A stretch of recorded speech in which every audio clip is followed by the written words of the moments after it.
लोकसभा चुनाव को लेकर बीजेपी का मंथन। बीजेपी के राष्ट्रीय महामंत्री सुनील बंसल मौजूद हैं। बीजेपी मुख्यालय में सुनील बंसल की अध्यक्षता में बैठक की जा रही है। लोकसभा सीटों के प्रभारी, सह-प्रभारी और संयोजक की ये बैठक है, जिसमें रणनीति के तय की जा रही है। किस तरह से लोकसभा में उम्मीदवारों का चयन किया जाएगा, किस तरह से चुनावी मैदान में उद्घोष किया जाएगा और जीत को सुनिश्चित किया जाएगा। उसी को लेकर इस समय बीजेपी मुख्यालय में सुनील बंसल की अध्यक्षता में इस समय बैठक और महामंथन जारी है। और इस खबर पर अधिक जानकारी के लिए हमारे साथ जुड़ गए हैं हमारे विशेष संवाददाता लाल सिंह फौजदार। लाल सिंह, बड़ी बैठक लोकसभा चुनाव की तैयारी में इस समय बीजेपी जुट गई है, क्या कुछ अपडेट इस पर?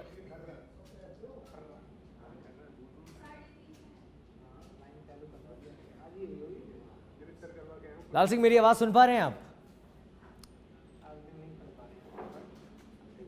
लाल सिंह से फिर जुड़ने की कोशिश करेंगे। फिलहाल ये एक्सक्लूसिव तस्वीरें आप देख रहे हैं, बीजेपी मुख्यालय जयपुर की तस्वीरें हैं, जहां पर बीजेपी के राष्ट्रीय महामंत्री सुनील बंसल की मौजूदगी में, उनकी अध्यक्षता में लोकसभा चुनाव को लेकर महामंथन किया जा रहा है। और इस खबर पर फिर से एक बार हमारे साथ जुड़ गए हमारे विशेष संवाददाता लाल सिंह फौजदार।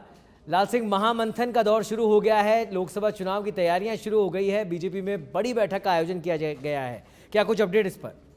देखिए, बिल्कुल सौरभ, ये लोकसभा चुनावों के मद्देनजर अहम मीटिंग है।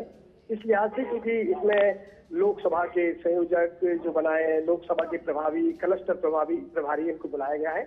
और ये लगातार 3 दौर में मीटिंग चलेगी। एक बार क्लस्टर प्रभारियों के साथ मीटिंग होगी, इसके बाद संयोजकों के साथ मीटिंग होगी, प्रभारियों के साथ मीटिंग होगी। इनके साथ मीटिंग की जाए। राष्ट्रीय संगठन के जो महामंत्री हैं सुनील बंसल ये मीटिंग ले रहे हैं। इसके साथ तमाम जो प्रभारी बनाए गए हैं, राजवर्धन सिंह राठौड़ मौजूद हैं, गौतम तक मौजूद हैं, तमाम जो मंत्री इसमें बनाए गए हैं, खर्रा मौजूद हैं, इसके साथ ही राजवर्धन सिंह राठौड़ इसमें मौजूद हैं, तमाम जो प्रभारी हैं, कलेक्टर प्रभारी हैं, लोकसभा की प्रभारी हैं मौजूद हैं। और 3 चरणों में मीटिंग होगी। मकसद क्या है सौरभ, इसको समझना जरूरी है, क्योंकि कैसे एक बार फिर लोकसभा चुनावों में जो मिशन 25 का नारा पार्टी ने दिया है, उसको कैसे प्राप्त किया जाए, ये लक्ष्य है। इसके लिए संगठन को कैसे मजबूत किया जाए, जो दायित्ववान कार्यकर्ता हैं उनको अपने दायित्वों के प्रति पूरी तरह से साक्षित करते हुए अपनी मेहनत से, समर्पण से पार्टी के लिए काम करें। और साथ ही जो केंद्र सरकार की तमाम जन कल्याणकारी योजना है सौरभ, वो जमीन धरातल तक पहुंचे, उनकी लगातार मॉनिटरिंग होती रहे। अगर कोई कमी है तो उसको दूर किया जाए। चूंकि अब राजस्थान में भाजपा की सरकार है, डबल इंजन की सरकार है, ऐसे में तमाम योजनाएं सही तरीके से लागू हो। क्योंकि अब आपके पास ये कहने के लिए विकल्प नहीं हो सकता कि दोनों जगह अलग अलग सरकारों के नाते आप किसी योजना को सही रूप में धरातल में इम्प्लीमेंट नहीं करा पाए या लागू नहीं कर पाए। अब वो नहीं कह पाएंगे, इसलिए आपको गंभीरता से सभी योजनाओं को लागू करना है। कहीं कोई उसमें कोई कमी है तो उसको आपको दूर करना है। इसलिए कार्यकर्ताओं की एक जो टोली है वो निकलेगी। गांव चलो अभियान आप देख रहे हैं, पार्टी चला रही है, लगातार एक के बाद एक अभियान चले जा रहे हैं। नारी शक्ति बंधन अभियान चलाया जा रहा है, जिसमें 3 करोड़ जो लखपति दीदी बनाई जानी है उनको लेकर टारगेट किया जा रहा है। और तमाम जो मल्टीपल योजनाओं से लाभान्वित महिलाएं, उनसे संपर्क का अभियान किया जा रहा है। गाँव में अभी आपने देखा 9 से 11 तक लगातार गाँव में जिस तरह रात्रि विश्राम के कार्यक्रम बनाए गए, तो लोकसभा चुनावों के मद्देनजर पार्टी लगातार एक के बाद एक अभियान शुरू कर रही है। उसी कड़ी में आज उन अभियानों को कैसे और अधिक बढ़ाया जाए और कौन से अभियान शुरू किए जाए, कैसे कार्यकर्ताओं को चुनावी मैदान में उतारा जाए, किन योजनाओं के साथ उतारा जाए, किस रणनीति के साथ उतारा जाए, ऐसे में ये मीटिंग, तीनों जो मीटिंग होंगी, काफी अहम साबित होने जा रही हैं सौरभ।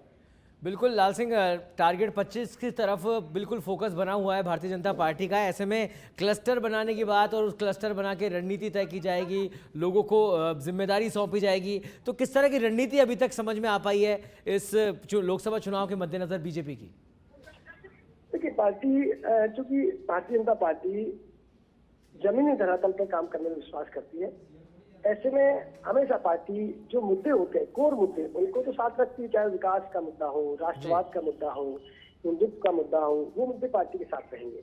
लेकिन इसके साथ ही अब चूंकि जो क्लस्टर बनाए गए हैं, जिन क्लस्टर में अलग अलग कुछ लोकसभाओं को शामिल किया गया है, वहाँ की क्या समस्याएं हैं, लोगों की क्या डिमांड्स हैं, मौजूदा जो सांसद है उसको लेकर क्या राय है जी और कहाँ जो मोदी सरकार की जन कल्याणकारी योजनाएं वो कहाँ किस तरह लागू हो पा रही है, वो कमी है तो कैसे दूर किया जाए।